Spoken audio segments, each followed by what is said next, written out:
या दोन्ही गोष्टीचा अर्थ असा की बोलणारे काही बोलू देत,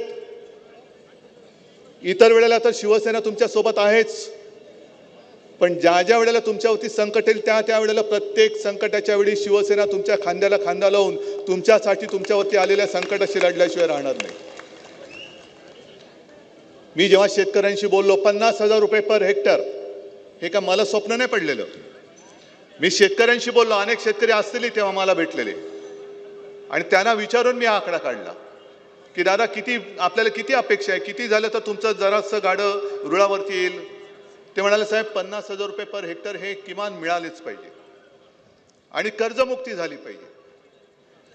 आता आपले जे विरोधी पक्ष आहेत, म्हणजे आपले विरोधी पक्ष, मी संभाजीनगरमध्ये आल्यानंतर मोठमोठी होर्डिंग्स पाहिली. मुख्यमंत्र्यांचं अभिनंदन 31,000 कोटी रुपये जाहीर केल्याबद्दल. आणि तुम्ही जाताना मुद्दामून बघा, होर्डिंगवरती शेतकरी नाहीये, यांचेच सगळे हे सतरंज्या घालणारी जी लोक आहेत, मंत्री संत्री वाजंत्री वाजवणारी ही लोक आहेत तिकडे.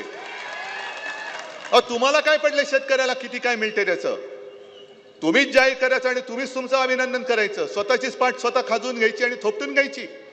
आता isakal.com आहे देशातील नंबर 1 ची मराठी न्यूज वेबसाईट. प्रत्येक अपडेटसाठी isakal.com ला नक्की भेट द्या.